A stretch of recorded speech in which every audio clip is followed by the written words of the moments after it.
Ahora sí. No sé si me vieron sentado y dijeron le vamos a poner pila al reloj para que no irnos a las 10 de la noche. Bien, a menudo cada uno de nosotros, si no somos nosotros, algún conocido, algún ser querido, algún familiar, algún amigo, algún vecino, algún pariente lejano, algún pariente cercano, algún maestro de nuestros hijos, una persona, ya sea cercana o lejana, y nosotros también nos vemos incluidos, siempre, en algunos con mayor frecuencia, otros con menos, ya seamos creyentes o no creyentes, pasamos situaciones de dificultades, situaciones de tristeza, situaciones de dolor, y en muchas oportunidades nos ha tocado ser aquellos que están para consolar, aquellos que están para acompañar, aquellos que están para dar palabras de alientos, y también nos ha tocado, seguramente en alguna oportunidad, ser acompañados, ser consolados y también recibir palabras de alientos. Y hay situaciones a nivel provinciales donde toda una comunidad, donde toda una ciudad tiene este sentimiento de querer acompañar a una familia o a una persona que está pasando durante un momento difícil. Para dar un ejemplo, a nivel provincial, cuando hace unos años atrás se perdió una nena, toda la ciudad se movilizó para poder buscarla, para que esa nena vuelva con su familia, ¿no? Todos compartimos ese sentimiento de querer buscar a esa criatura para que vuelva a estar de nuevo con sus padres. Y aunque no sea ni vecino nuestro, no sea familiar nuestro y no tengamos ningún vínculo, muchos de nosotros sentimos ese deseo, ese sentimiento como si fuésemos familiar directo de esa familia. Y a nivel país, hace unos meses atrás, una gran lluvia devastó una ciudad donde muchas provincias del país sintieron ese sentimiento también de compartir el dolor y de querer ayudar. Ese sentimiento que nosotros conocemos como compasión. Y la compasión, nos decía Gustavo el sábado, tiene que ver con que nosotros nos ponemos en el lugar de la otra persona y sentimos lo que le duele, sentimos lo que lo aflige, sentimos lo que lo hace mal y lo hacemos propio nuestro y compartimos ese dolor. Y como dije al principio, en algún momento hemos sentido compasión, ya sea por algún familiar o alguien que no es tan cercano, pero hemos tenido esa necesidad de querer acompañar, de consolar y también de dar palabras de aliento. Y la introducción viene bien, la ilustración, porque justamente hoy vamos a ver el ejemplo por excelencia de lo que es la compasión, el cual es el Señor Jesucristo, actuando de una manera en la vida de una familia, destruida por la muerte de un ser querido. Podemos abrir nuestras Biblias en Juan capítulo 11. Gabriel nos compartía el principio de esta historia, de una familia, 2 hermanas más un varón, la historia de Lázaro. Gabriel nos decía a través de Zoom la semana pasada que era una familia muy apreciada por Jesucristo. Este hermano llamado Lázaro se enfermó. Estas hermanas inmediatamente, su hermano se enferma, envían un mensajero al Señor Jesucristo para que supiese que Lázaro estaba enfermo.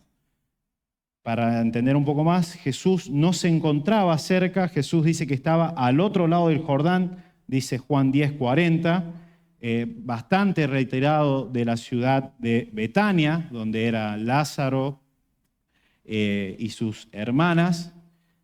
Para poner un poco más en contexto, ni bien sus hermanas envían a este mensajero a Jesús, es muy probable que Lázaro ya haya fallecido, que ya haya muerto, porque tenían un día de distancia de viaje. Dice que el mensajero llega hacia Jesús, cuando le da la noticia, Jesús decide, ¿qué cosa? Esperar 2 días. Pasado esos 2 días, Jesús decide nuevamente volver a Betania, corriendo el riesgo de que los judíos que estaban cerca de la ciudad de Jerusalén pudieran hacerle daño. Y ese era el temor que tenían sus discípulos a la hora de cuando Jesús decide volver. ver. Pero en el versículo 17 vemos cómo el Señor Jesucristo actúa, cómo es que regresa, y vamos a comenzar con la lectura, versículo 17 hasta el 27, en el cual dice: vino pues Jesús y halló que ya hacía 4 días que Lázaro estaba en el sepulcro. 18 dice: Betania estaba cerca de Jerusalén, como a 15 estadios, ¿sí? Para que tengamos una idea, son una distancia de 3 kilómetros. Y muchos de los judíos que habían venido a Marta y a María para consolarlas por su hermano. Entonces Marta, cuando oyó que Jesús venía, salió a encontrarle, pero María se quedó en casa. Y Marta dijo a Jesús: Señor, si hubieses estado aquí, mi hermano no habría muerto. Mas también sé ahora que todo lo que pidas a Dios, Dios te lo dará. Jesús le dijo: tu hermano resucitará.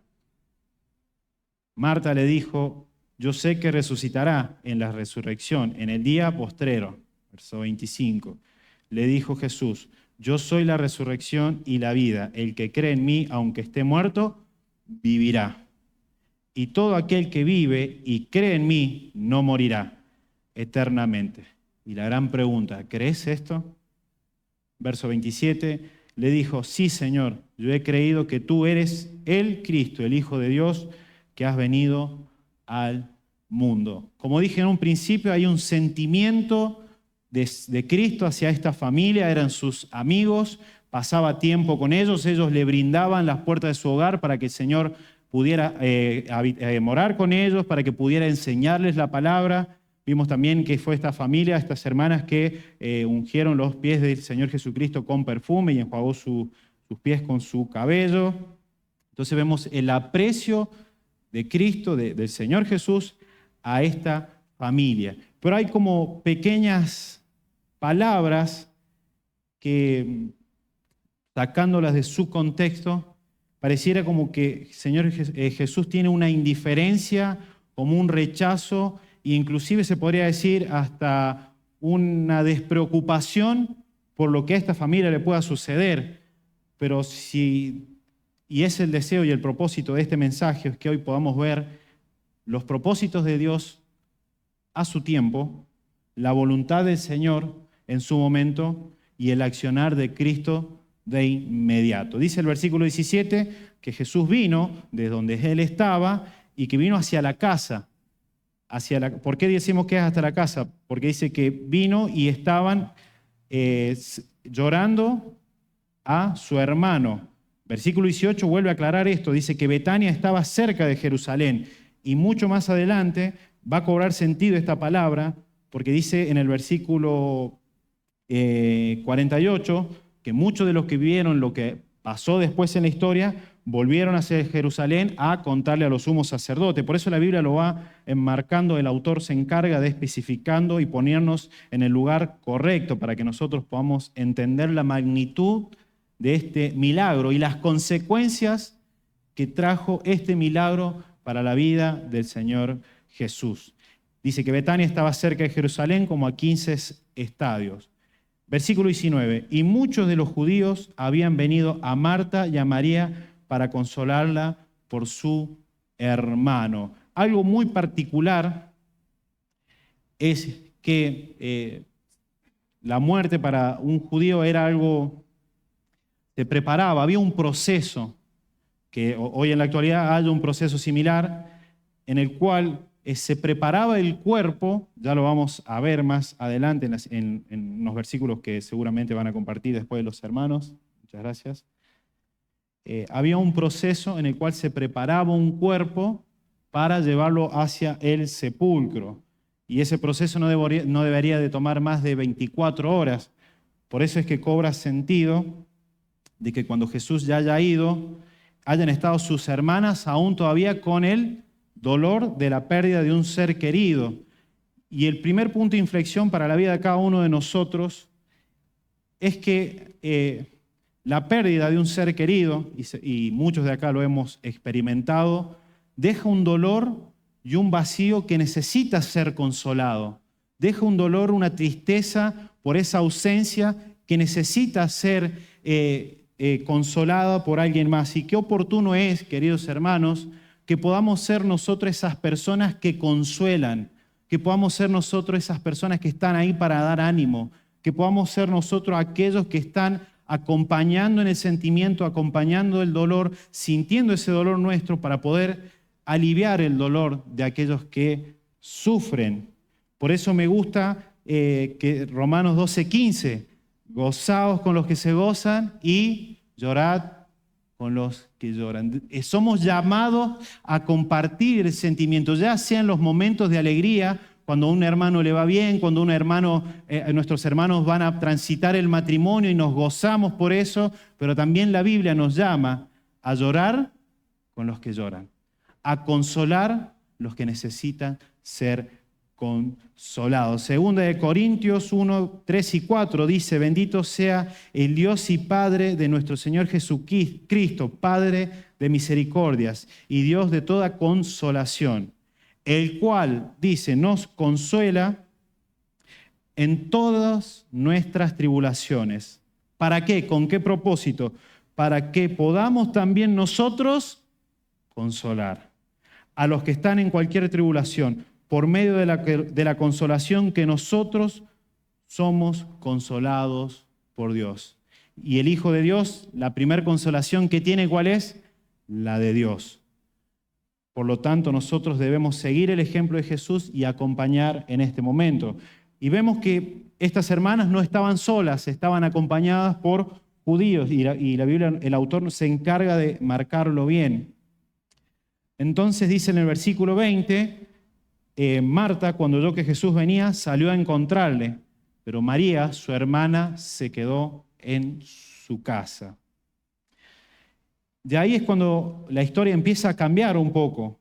Marta sale y le dice a Jesús: Señor, si hubieses estado aquí, mi hermano, ¿qué cosa? No habría muerto. Y muchos comentaristas, muchos eruditos, afirman que este pasaje se puede interpretar como un reclamo por parte de esta mujer hacia Jesús, como un reclamo, decir: Señor, ¿por qué?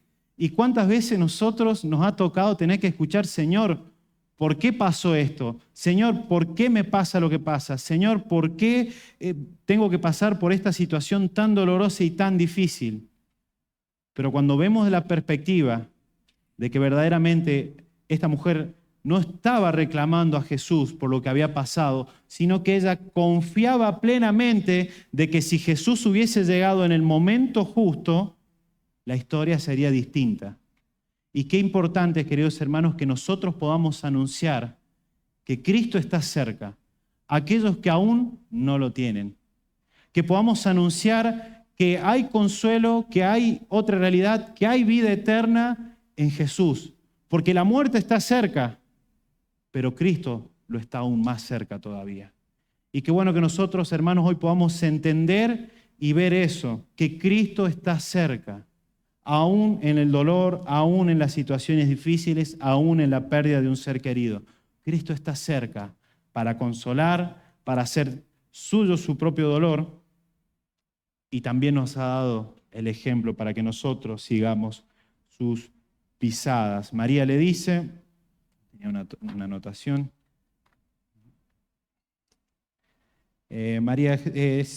Marta le dijo: Jesús, si hubieses estado aquí, mi hermano no habría muerto. Mas también sé ahora que todo lo que pida, Dios te lo dará. Vemos que Marta tenía una confianza plena en saber que la historia hubiese sido distinta si Cristo hubiese llegado en el momento oportuno. Y dice algo muy familiar: mas también sé ahora que todo lo que pidas a Dios, Dios te lo dará. Y Juan 9:31, lo podemos buscar. ¿Por qué Dios escucha la oración de Cristo? ¿Por qué Dios escucha, inclina su oído a la oración de Jesús? Juan 9:31 dice: ya sabemos que Dios no oye a los pecadores, pero si alguno es temeroso de Dios y hace su voluntad, ¿qué cosa hace Dios? A ese oye. Y Juan se ha encargado de demostrar desde del capítulo 1, del versículo 1, de demostrar que el único que era digno era Cristo. En su afirmación, he aquí el Cordero que quita el pecado del mundo, es aquel el que deben seguir y que yo debo menguar para que ustedes puedan seguir. Juan se encarga de que cada uno de nosotros hoy al leer estas páginas podamos ver el accionar de Cristo, podamos ver la vida de Cristo y que podamos entender que Cristo es el Hijo de Dios que quita el pecado del mundo. Por eso es que el propósito de Juan es demostrar a la auditoría que tenía en ese momento y a la auditoría que tiene hoy inspirada por el Espíritu Santo, que Cristo es el Cordero que quita el pecado del mundo, que Jesucristo es el Hijo de Dios. Y Marta lo entendió. Dice que no es una queja, no es una reprensión, sino que Marta da testimonio de la confianza que tenía en Jesús, en su poder para sanar. Porque vimos que Jesús hizo milagros, sanó ciegos, sanó paralíticos, liberó a endemoniados. ¿Cómo no tendría poder para sanar la enfermedad de su amigo Lázaro? Pero Marta tiene esta película hasta la mitad y nosotros sabemos el final, pero Marta no entiende el final de la película. Por un lado vemos la fe de Marta, la convicción de saber que Cristo puede salvar, que Cristo podía salvar a su hermano. Y la gran pregunta hoy en esta tarde, ¿verdaderamente, Iglesia Barrio Hornero, creemos que Cristo puede salvar? ¿Lo creemos? Entonces, cuando anunciamos ese mensaje para consolar, debemos decir primeramente que en el nombre de Jesucristo hay poder para perdonar los pecados y para salvar tu alma de la eternidad en el infierno. ¿Lo creemos? Gloria a Dios que sea así. Gloria a Dios. Todo lo que pidas a Dios con base en su declaración, Juan 11:39, ella no dijo que creyera en que Jesús podía levantar a Lázaro entre los muertos, no está diciendo eso, sino que estaba plenamente segura de que Jesús podía hacer la diferencia. ¿Y cuántas veces llegamos a un hogar o hacia un amigo, hacia un compañero de trabajo y vemos que su vida está completamente en desorden, que tiene una vida desordenada, completamente espalda a Dios, donde tiene problemas familiares, donde tiene problemas con los hijos, donde tiene problemas matrimoniales, donde tiene un montón de problemas y no encuentra la solución? No encuentra la solución a sus problemas. Y nosotros venimos con una solución mucho mejor a eso temporal por lo cual él está padeciendo. La solución es al problema del alma, el problema de su pecado, que Cristo quiere trabajar en donde primeramente en el corazón de la persona, convirtiendo ese corazón de piedra en un corazón de carne. Pero entonces, ¿cuál es el momento más oportuno en que nosotros tenemos para poder convencer, para poder persuadir, en el cual es nuestra tarea, a estas personas? En los momentos de dolor. Cuando vemos que estas personas están sufriendo un dolor por la pérdida de un ser querido, ese corazón tan duro, por un momento se ablanda, siente esa tristeza y busca refugio. Y qué bueno que podamos estar presentes nosotros, queridos hermanos, para poder brindar esa palabra oportuna, el cual es que Cristo es el Hijo de Dios que quita el pecado del mundo. Por eso es que, como dije recién, Marta tiene la mitad de la película. Nosotros hoy vemos el dolor, las aflicciones, las tribulaciones, como la posibilidad para que Cristo sea compartido. Una posibilidad y una invitación a que podamos predicar de este Cristo que nos salvó a cada uno de nosotros que estamos hoy presentes. Marta tiene fe en la oración de Jesús. Ya estaba convencida que la oración de Jesús podría haber hecho la diferencia. Ella lo creía, aunque dudaba, pero ella estaba convencida. Por eso es que Jesús, en el versículo 23,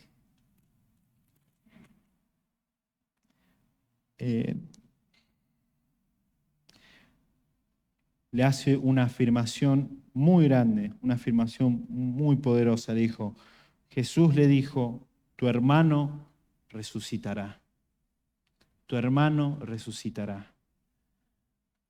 He tenido la posibilidad de hablar con padres, con hijos, padres por asuntos de hijos, en los cuales los hijos están muy involucrados con el alcohol, muy involucrados con las adicciones, muy involucrados con situaciones verdaderamente difíciles.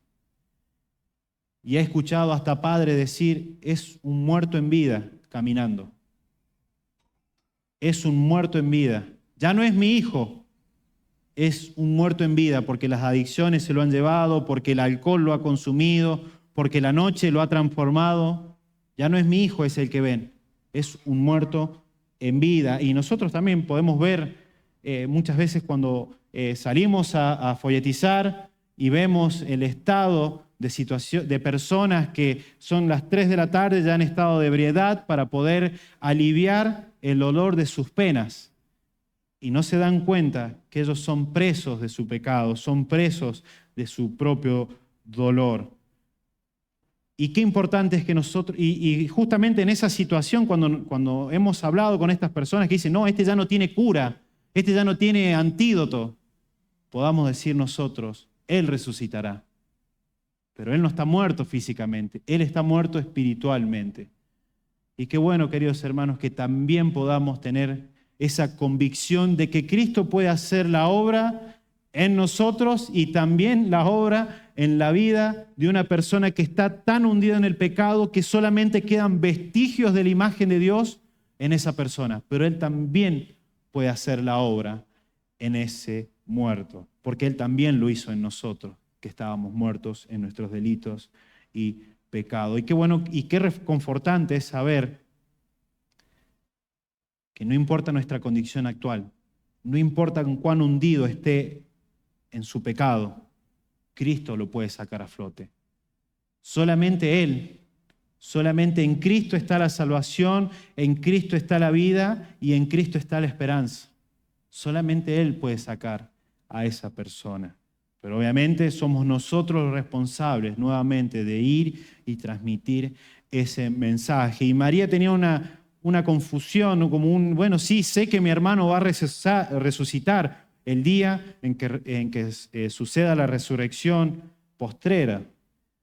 Y es una promesa que está en Daniel 12:2. No sé si lo podemos leer. Dice, y muchos de los que duermen en el polvo de la tierra serán despertados, unos para vida eterna y otros para vergüenza y confusión perpetua. Los judíos entendían la resurrección, creían en que iban a resucitar un día.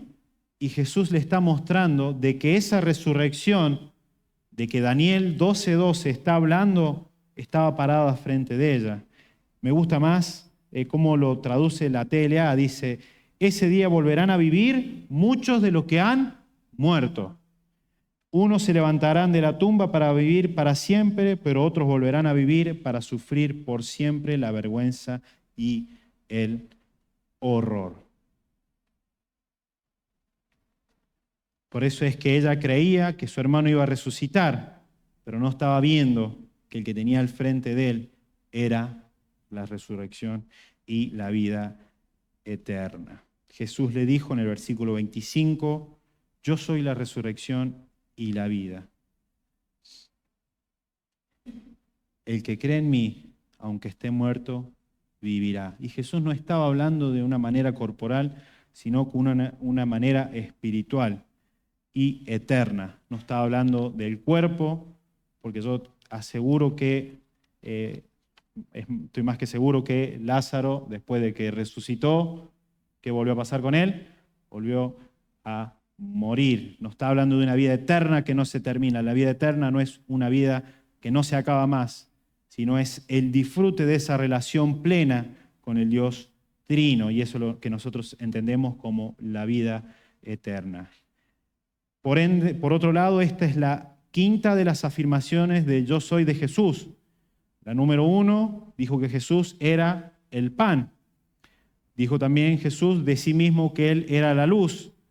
Luego dijo que era la puerta y luego dijo que Él era el buen pastor. La quinta afirmación que Jesús hace es que Él es la resurrección y la vida.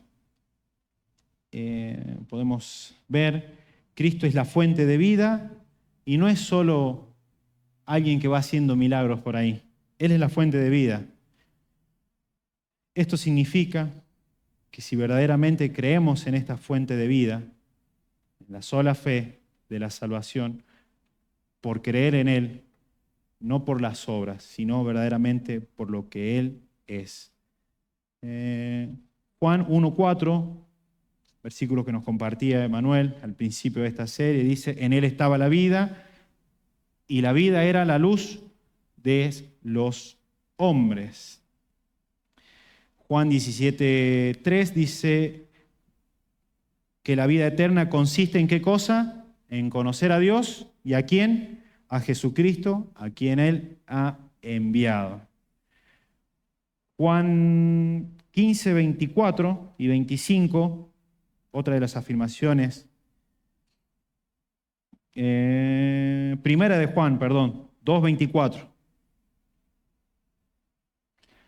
Lo que habéis oído desde el principio permanezca en vosotros. Si lo que habéis oído desde el principio permanece en vosotros, también vosotros permaneceráis en el Hijo y en el Padre. 25. Y esta es la promesa que Él nos hizo. ¿Qué cosa? La vida eterna. ¿Dónde se encuentra la vida? En Cristo. Fuera de Cristo no hay vida. Por más que nosotros veamos hacia el mundo y podemos ver gente disfrutando de las vacaciones, gente disfrutando de un buen pasar, gente disfrutando de la abundancia de este mundo tan vasto que ha sido creado por Dios, del verano, de un montón de cosas, de su trabajo, del sudor de su frente. Pero no nos olvidemos que fuera de Cristo no hay vida. Sin Cristo no hay vida. Juan 5:12, el que tiene al Hijo, ahí está. Entonces le preguntó, ¿quién es el que te dijo? Perdón. Entonces le preguntaron, ¿quién es?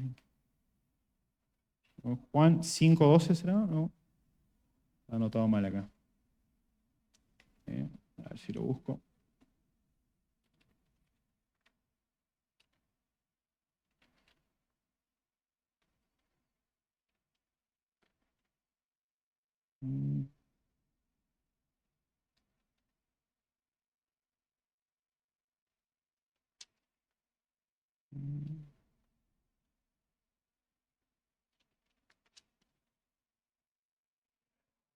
Primero es Juan 5:12, ahí está, me faltó la...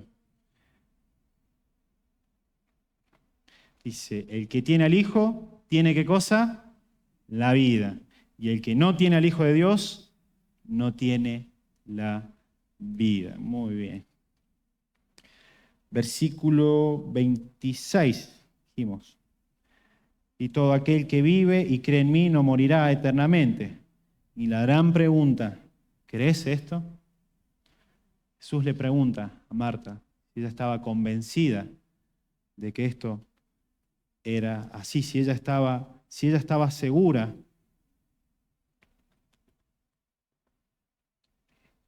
Si ella estaba segura de las palabras que Jesús le estaba diciendo a él.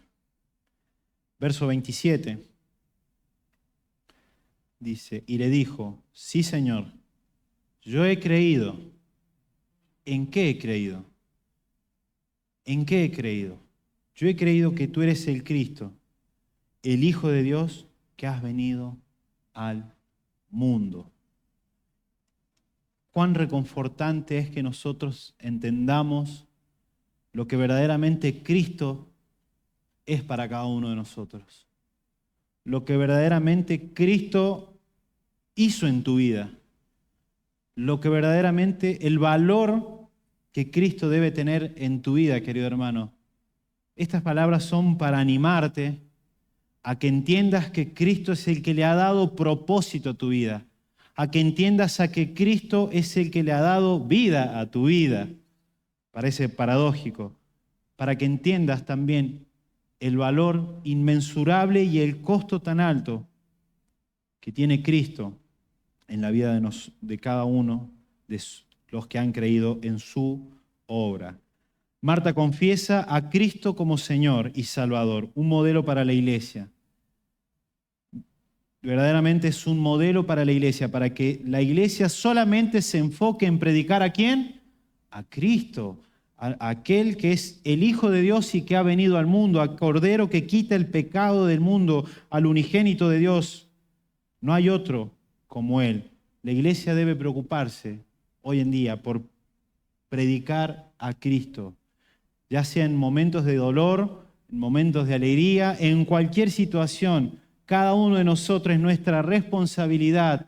Cuando vemos esa persona que está apartada de Dios, que le da la espalda, que podamos también sentir esa compasión, porque sabemos que si no arregla las cuentas con Dios, le espera una eternidad separado de Dios, separado de la fuente de vida, separado de la plenitud de gozo, separado de todo lo que es bueno, lo que Dios ha hecho. ¿Has sentido esa compasión por las almas? ¿Has sentido esa compasión? Decir, van camino a una perdición eterna. Y siento eso como, porque yo he estado en ese lugar y tengo el deseo de querer compartir lo que a mí me hizo bien, lo que a mí me salvó. ¿Qué cosa te salvó? Cristo, el Hijo de Dios, que vino a este mundo a quitar el pecado. Y tengo esa necesidad porque estoy compadeciendo, viendo la necesidad de aquel que va rumbo a un precipicio y no se está dando cuenta del peligro que corre su alma. Y tengo esa compasión de querer decir, amigo, te vas a caer, te vas a quemar, correte de ahí, vení que te tiene un salvavidas. ¿Y cuál es ese salvavidas? Cristo. Mi hermano es Cristo. La vida está en Cristo, no está en la autoayuda, no está en la medicina, no está en la psicología. La vida y la salvación se encuentra en Cristo. Debemos predicar a Cristo. Con nuestras palabras, con este libro que nos ha dejado, y tenemos las evidencias absolutas de cuáles son sus milagros. Sanó enfermos, resucitó un muerto. Aún los que no creían en Él, dice en el versículo 45, como dije recién hace un principio, había muchos judíos en la casa de estas hermanas consolándolas. Dice que muchos de ellos que no creían en Jesús, que para ellos todos los milagros que había hecho era algo arreglado, eran un disparate, algo de falsedad había ahí, como nosotros hoy lo vemos tan frecuentemente en la televisión. No creían en Él. Dice que cuando vieron que resucitó a Lázaro, creyeron en Él. Creyeron en Él.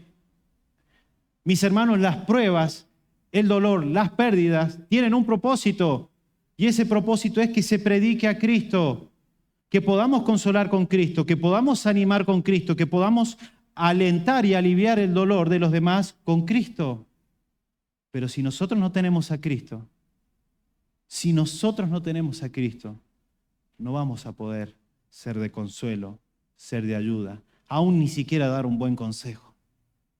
Por eso qué importante es que veamos a la luz de estos pasajes que no solamente es un milagro más la resurrección de Lázaro, sino que es la realidad de cada uno de nosotros, porque nosotros estábamos muertos en nuestros delitos y pecados. Marta confiaba en esto. Marta confiaba que Cristo era el Hijo de Dios. Colosenses 1, 13 y 15. Y 1 de Juan 5, 5.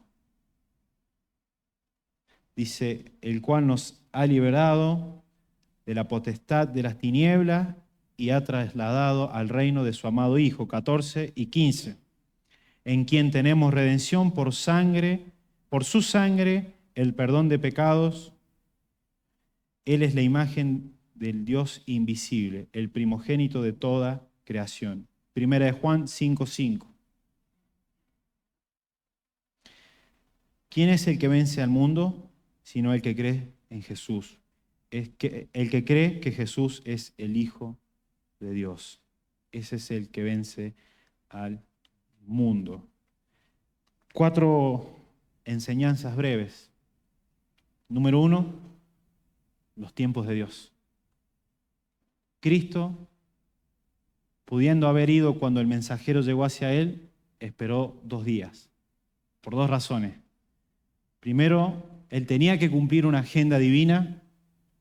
Él no podía hacer la voluntad del hombre, decir, che, vamos, que está pasando esto. Él tenía su agenda divina, él la debía cumplir.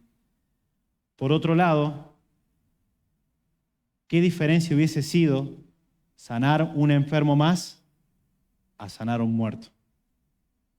Cumplió su propósito, como dije al principio. Las dificultades, las pruebas, el dolor, tiene un propósito. Ese propósito fue que muchos de los que estuvieron ahí creyeron en él. Y otro número de los que estaban ahí sintieron miedo y fueron hacia las autoridades, hacia los fariseos. Y ahí es cuando ya empiezan a finiquitar el plan para matar a Jesús. Los propósitos de Dios tienen su tiempo y son perfectos. Confiemos en los planes de Dios. Aunque estés pasando por situaciones difíciles, de cualquier índole, confiemos en los propósitos de Dios. La enseñanza número 2 es que Cristo es el centro de nuestra vida. Si no es Cristo el centro de nuestra vida, la gran pregunta es, ¿qué ocupa hoy en esta tarde tu corazón? Que no le puedes dar el lugar a Cristo para que Él haga su obra. Debemos predicar a Cristo. ¿La doctrina es buena? Sí, la doctrina es muy buena. La doctrina es muy buena. Por entender la doctrina es que las iglesias pueden predicar de Cristo. Cuando uno no tiene un discernimiento de las doctrinas, pasan situaciones penosas allá afuera, dentro de las iglesias. Aberrantes que salen en las noticias, pseudos, disques pastores, cometiendo aberraciones en el nombre de Dios, según ellos. Por eso la doctrina es buena. Pero lo que es más saludable para una iglesia es que desde este lugar y que desde el centro del corazón de cada uno de nosotros se predique a Cristo. La tercera enseñanza es que somos llamados, al igual que Marta, en tener una fe activa, no una fe dentro de 4 paredes. No solamente creer en Cristo dentro de este habitáculo. Debemos actuar con esperanza y entender que hay vida eterna para aquellos que han creído en Jesús. Que un día nos vamos a reencontrar con aquellos hermanos que han partido en la presencia del Señor. Y por último, como dije al principio, Cristo nos da cátedra de lo que es la compasión. Y hoy cuando leí al grupo de la iglesia y leí el mensaje de nuestra hermana Marcela, digo, hermanos que están trabajando para la obra del Señor, que viven para la obra del Señor, y les toca pasar situaciones difíciles. Hermanos que se están jugando la vida por poder leer a escondidas, en sótanos, lo que nosotros lo hacemos públicamente. Hermanos que tienen ministerios asombrosos, de adicciones, de situación de calle, que se enfocan en predicar a Cristo. ¿Nos compadecemos? Cuando estos hermanos llega una noticia así, tuvo un accidente, no sabemos su estado de salud, muy probablemente no han pasado más información, pero estos hermanos que viven para el Señor, una operación, una situación difícil, ¿verdaderamente nos compadecemos? Decimos, ¿cómo puedo ayudar? Orando es una de esas ayudas, pidiéndole a Dios, porque para eso somos un cuerpo. ¿Te compadeces cuando ves que tu hermano la está pasando mal, que tiene luchas y que ves que estás tambaleando? Y lo que nosotros hacemos es sentarnos para juzgar y no ponernos en el lugar, hacer su dolor nuestro para poder ayudarlo. Te compadeces cuando a lo mejor, y también temas familiares, ¿no? Cuando vemos que nuestra familia cada vez le da más la espalda a Dios, porque no todos nuestros familiares son creyentes, y vemos que cada vez están más y más lejos de Dios. ¿Nos compadecemos? Voy a orar por el hermano de fulano. Voy a orar por el hermano de Mengano que me dijo que quiere. Cristo nos da cátedra de lo que es la compasión. Cristo cargó tu dolor, mi dolor, el dolor de todos. Él nos consoló para que nosotros podamos ser de consolación. Y que ya sean situaciones difíciles que nos toque pasar, que podamos ver la mano de Dios en nuestras vidas, porque tienen un propósito. Dios, en lo que hemos estudiado esta noche, utilizó un funeral para que el nombre de Dios sea exaltado y para que muchos creyesen.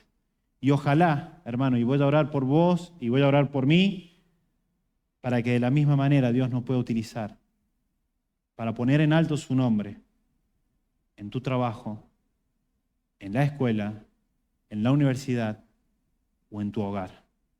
Ojalá que Dios nos pueda utilizar para ser esos consoladores que han recibido el consuelo de Dios. Amén.